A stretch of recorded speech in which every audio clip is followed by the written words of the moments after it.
Hello, and welcome to NCHA Insider. I'm Katie Udell, bringing you the latest and greatest from the world of cutting.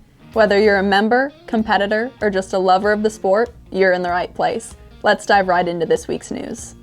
First up, there's an important scheduling change from the National Cutting Horse Association you should be aware of. For those planning to attend or participate in the upcoming NCHA Super Stakes and the NCHA Summer Cutting Spectacular, a significant change has been made. We've got some exciting news for cutting horse fans. The Rogers Memorial Complex is undergoing a major renovation, with improvements set to be completed by November 2025, just in time for the NCHA Metallic Cat World Championship Futurity. This includes the relocation of the 2025 NRR Cat King Cole Super Stakes to the John Justin Arena, along with a revised competition schedule for a smoother transition between the open, amateur, and non-pro divisions. Also, the Burnett Stalling Barn will be refurbished, so exhibitors are encouraged to make alternative stalling arrangements. Plus, don't miss the second annual National Circuit Championship, happening April 4th through the 12th in the Watt Arena. For those with questions or needing further information, you can always visit NCHA's official website, www.NCHAcutting.com. There, they've posted full details about this schedule change. We'll keep you updated as more information becomes available. The 2025 NCHA Eastern National Championships, presented by the renowned 4 Sixes Ranch, are quickly approaching and will take place from February 28th to March 8th in West Monroe, Louisiana, at the Ike Hamilton Expo Center. This exciting event brings cutting to competitors and fans outside of Fort Worth to come experience this thrilling sport up close. Competitors have worked tirelessly all year, hauling to local and circuit shows to earn their spot in this prestigious championship. We're proud to offer this as a free, family-friendly event and invite attendees of all ages to join us. We look forward to an unforgettable week of competition and community. Attention all NCHA youth members. The National Youth Cutting Horse Association wants to hear from you. An email containing a survey was emailed to all active youth members on Thursday, January 16th. Your feedback is essential in helping improve youth involvement and governance. By completing a quick survey, your thoughts will be discussed at the next NCHA Standing Committee meeting. Be sure to share your insights and help shape the future of the NYCHA. For more information, reach out to Youth Director Rihanna Sori. Your voice truly matters. The NCHA Foundation is taking an exciting step towards preserving the rich history of the sport of cutting. They've just launched an innovative new platform called Artwork Archive. This digital archive is designed to showcase and share historical content, ensuring that the legacy of cutting remains alive for future generations. And they're inviting you to be a part of this effort. If you have legendary moments captured in photos or videos, the NCHA Foundation would love to include them in the archive. Just send your historical content to foundation@NCHAcutting.com. Together, we can honor the past and preserve the rich history of cutting for the future. A reminder that the NCHA membership renewals for the 2025 season are open. If you haven't renewed yet, now's the time. Remember, NCHA members get exclusive access to competitions, educational resources, and discounts on events. Plus, it's a great way to stay connected with the cutting horse community. Head over to www.NCHAcutting.com to renew your membership today and take full advantage of all the benefits NCHA has to offer. Laula Tequila, founded by 3 friends from Fort Worth, offers artisanal 100% Blue Weber agave tequilas with 0 additives. To learn more, visit lapolga.com. Thank you, Laula Tequila, for your ongoing support of the cutting horse industry. We're proud to partner with companies that keep our sport thriving. Today, we're shining the spotlight on a remarkable duo making waves in the cutting horse world, Kenny Platt and his standout mount, Too Hot to Tag. Kenny Platt, based in Fort Lupton, Colorado, is no stranger to the winner's circle. With years of experience in training and competing, Platt has earned a reputation for excellence in the cutting horse industry. His current star, Too Hot to Tag, owned by the J.H. Nail Ranch, is also known as Hush Puppy. He is a 2021 Red Roan gelding, sired by Hashtags and out of the mare, Too Hot. Together, they've achieved outstanding success, Last month, Platt and Too Hot to Tag clinched the NCHA Open Futurity Championship with an impressive 227, and they did not stop there. Just a month later, the duo continued their winning streak at the Abilene Spectacular, securing the 4-year-old Open Championship with another remarkable score of 227. Platt's expertise and dedication have solidified his reputation in the cutting horse industry, with Too Hot to Tag exemplifying the success of his training program. We can't wait to see what this incredible team achieves next. While the spotlight often shines on the arena, the cutting horse industry is also shaped by important legislation, like the Horse Protection Act, which aims to prevent soaring and ensure the welfare of horses in competitions. At the 2024 NCHA Metallic Cat World Championship Futurity, NCHA Executive Director Jay Winborn spoke with Dave Duette, founder of Western Justice. They discussed how this legislation affects the cutting horse community and what we need to be aware of as agricultural and equine enthusiasts. Dave's experience and advocacy provides insights into the challenges and responsibilities we face under the Horse Protection Act. Let's dive into that important conversation. Hey, Jay Winborn with NCHA. I'm sitting here with Dave Duette from Western Justice.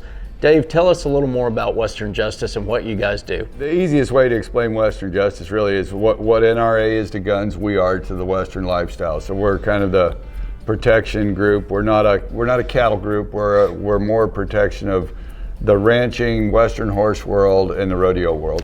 How long have you been around with Western Justice? We started Western Justice after I left Protect the Harvest back in 2020, early 2020. So at the behest of some of your constituents here in the cutting horse world, some influential ones, they had called me and said, hey, you need to stay in this fight and we need you to keep going. We're going to talk a little bit about the new rules affecting the Horse Protection Act that go into effect February 1st. In 2025. Can you tell us kind of what's on the radar for that? So just a basic overview, the Horse Protection Act was made back in the 70s to stop the soaring of Tennessee walkers and racking horses. That's been illegal and a felony in most states for 35 years. And the animal rights groups have been trying to infiltrate the Western horse into the Western world. The Western horse represents about 75 to 80% of the domestic horses in the United States. We are by far the largest group. So now, unilaterally, he's put in this new rule that takes effect February 1st, and he's been hiding it from everybody. It just came out in court documents actually yesterday. He could see where riding a horse could be considered an act of soaring. Say we're at a cutting here, the horse walks into the show, walks in, comes out lame. Whoever's the steward for the USDA here can go up there, and that could be a violation of the Horse Protection Act, a soaring violation, which is illegal in every state. That should be alarming to everybody in the horse industry. I know that having run 2 associations and worked with all the other associations, we do a very good job policing ourselves. Exactly. And have always tried to stay on course and make sure that the horse is the most important thing in our industry, and we do a lot to nurture that and take care of that and be on point. The other alarming part, and you and I had a discussion the other day, is the amount of oversight they want to put into these horse shows with agents on the ground. Mm-hmm. And can you talk a little bit about that? The best way to explain it is like a Tennessee walking horse show has got maybe, at a big one's maybe 100, 150 horses. You know, a minute size compared to this cutting futurity and the amount of horses. How many horses do you guys bring in here? There's 2,000 more. So there may be 150, 150 horses.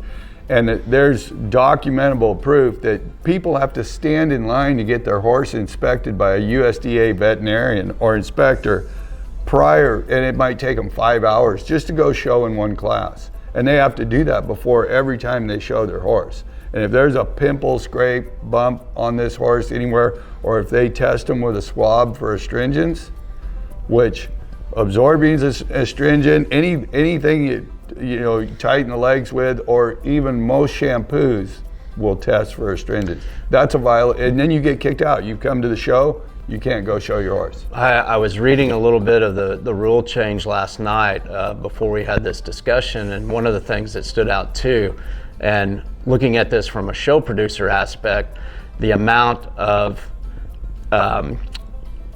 employees you would have to cover this, because I saw one thing in there, per 100 horses you have to have a farrier to do the inspection. Yeah. So it would really run up the cost of show production. We've never had this kind of stuff in the Western horse world. We don't need it. We are the best at animal welfare for ourselves, and we've made regulations and rules, and we have stewards. You go look at the AQHA or here, the Reigning Futurity or any of those, and there's stewards around making sure animal welfare is being taken care of. And if we allow, I mean, really, what could go wrong when you let the federal government into your business, right? So that's the big problem. We have to figure out how to make sure the Western horse and the Western world, our world has a bigger voice than anybody else in this, and we protect ourselves. And you know, one of the things we're doing is we have a really good game plan to back this up, but we need everybody's help to do it. So how do our people get involved? If we had everybody in these associations and that are part of it really just stood up and went and became a member, we would have 100,000 or 200, we'd be unstoppable.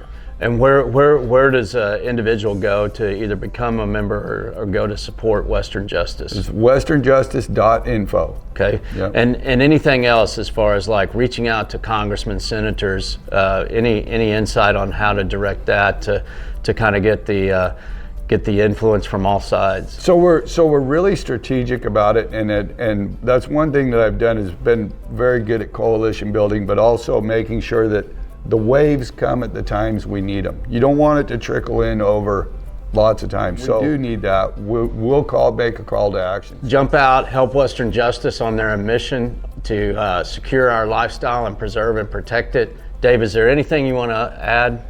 I just, you know, we cannot not be in the room. We have to be in the room, and we need everybody's support to be in the room. If people don't want to have to worry about this stuff, they need to support us so that we can worry about it, because we are the ones out there worrying about it. Well, we appreciate what you're doing, and thank you for being here today. You bet. Thanks, Jay. Well, that's it for this week's edition of NCHA Insider. We hope you enjoyed this inside look into all things cutting. Don't forget to subscribe, like, and share. And as always, we'll see you next week with more news, updates, and insider stories from the cutting horse world. Until then, have a great week.